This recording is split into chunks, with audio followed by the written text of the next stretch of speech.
Un des défis, c'est de fonctionner avec des gens qui veulent aller très vite. Dès qu'on est là, ça y est, tout doit changer. Et des gens qui n'ont absolument pas envie de changement et qui vont tout faire pour que ça n'aille pas vite du tout, voire que ça n'avance pas. Et perpétuellement, les responsables diversité se retrouvent à l'intersection de toutes ces contraintes. Et il faut trouver un équilibre pour soi-même préserver sa propre santé.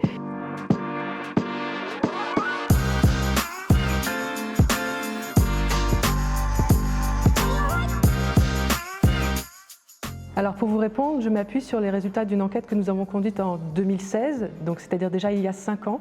Pour autant, je pense que ce profil a assez peu changé aujourd'hui.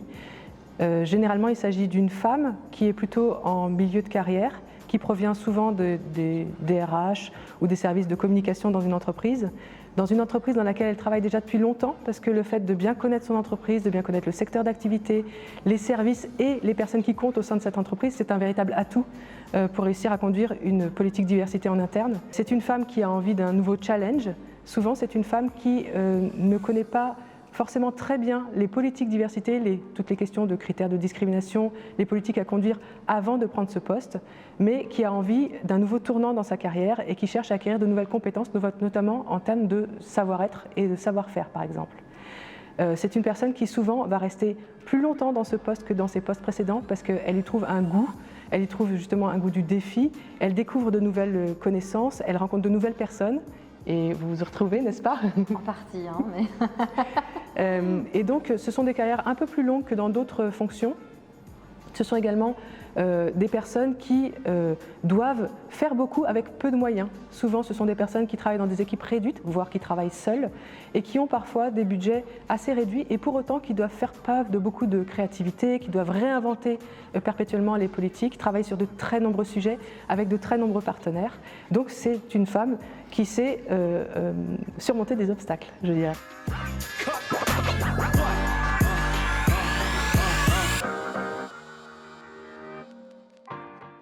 Je me retrouve en partie dans le profil. Effectivement, je suis une femme, c'est bien de le préciser. Je suis effectivement en milieu de carrière, on peut le dire.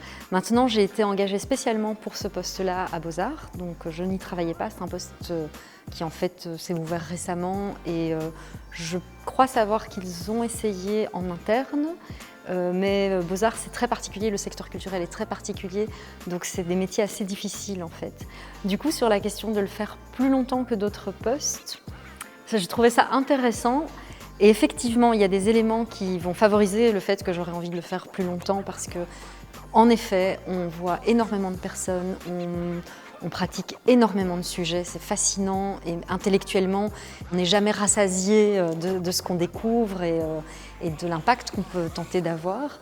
Un des défis, c'est de fonctionner avec des gens qui veulent aller très vite. Dès qu'on est là, ça y est, tout doit changer. Et des gens qui n'ont absolument pas envie de changement et qui vont tout faire pour que ça n'aille pas vite du tout, voire que ça n'avance pas. Et tout le monde est frustré parce que pour les uns, ça va trop vite et pour les autres, ça n'avance pas du tout. Enfin, vous voyez, hein, donc ça, c'est un des gros défis, c'est de gérer le timing et la perception que peuvent avoir les gens sur les avancées. Et d'essayer vraiment de montrer que oui, les choses avancent parce que le monde change et que les changements dans le monde et dans la société, que même si la société, l'entreprise n'y travaille pas, ben les personnes sont des personnes qui en font partie. Donc forcément, les mentalités changent au sein des équipes, au sein des publics, au sein des artistes. Je parle ici pour Beaux-Arts, qui est une institution culturelle par exemple. Et donc le changement, il est là. Alors pour les résistants, ils ont ces résistances parce qu'ils sont portés aussi par tout ce qu'ils entendent à l'extérieur, dans les médias, qui n'a rien à voir avec ce que l'institution veut faire en termes de diversité, pas du tout. Mais enfin, avec des mots qui font peur, hein, la cancel culture, alors qu'on n'est pas du tout, on n'est pas du tout là-dedans. Et puis de dire, c'est pas du tout ça qu'on veut faire.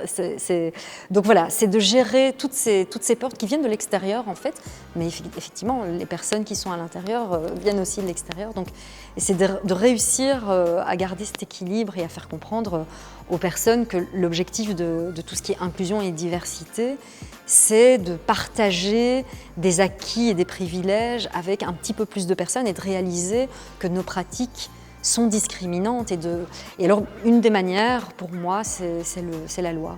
Il y a quand même des lois anti-discrimination. Moi, c'est un moment, surtout pour le côté émotionnel, je reviens là-dessus, je dis écoutez, on peut parler comme vous voulez, mais Bon, la loi dit que ça m'aide, je suis juriste, hein. Du coup c'est ce qui m'aide pour tenter de relever le défi en gardant la tête un peu froide.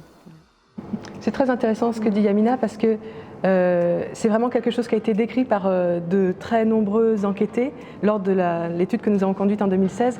Cette position d'équilibre et d'interface en permanence entre l'intérieur et l'extérieur de l'entreprise. Donc il s'agit à l'intérieur de dire à tout le monde de faire très attention à ses pratiques au quotidien pour ne pas créer de la discrimination et donc faire en sorte que l'entreprise ne se retrouve pas face à un risque juridique, financier, d'image, etc. Mais tout en étant tournée vers l'extérieur pour promouvoir la politique qui est conduite en intérieur et de montrer à quel point cette entreprise conduit une politique fabuleuse qui permet le bien-être de ses salariés, etc. de façon à pouvoir attirer des talents. Et effectivement, il y a aussi cet équilibre dont Yamina parlait très très bien entre ce qu'on a envie de conduire en termes de politique sur une stratégie à long terme et puis des demandes immédiates des salariés qui sont concernés par des questions et qui voudraient que leurs problèmes soient résolus immédiatement.